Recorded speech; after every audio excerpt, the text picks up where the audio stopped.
عمران خان کے خلاف لوٹا تبدیلی کیس بھی کھل گیا۔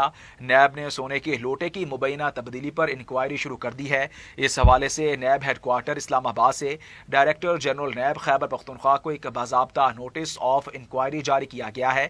نوٹس کے مطابق میڈیا رپورٹس میں دعویٰ کیا گیا کہ کرتارپور سے ملنے والا سونے کا لوٹا توشہ خانہ میں جمع کروانے کے بجائے پیتل پر چڑھایا ہوا لوٹا جمع کروایا گیا۔ نیب نے ہدایت دی ہے کہ اس معاملے پر 10 دن کے اندر ثبوت کے ساتھ تحریری جواب جمع کروایا جائے۔ بصورت دیگر نیب آرڈیننس کی دفعات 9 اور 10 کے تحت کارروائی عمل میں لائی جائے گی۔ نوٹس میں مزید کہا گیا کہ اگر جواب نہ دیا گیا تو اس بدعنوانی پر باضابطہ انکوائری کا آغاز کیا جائے گا۔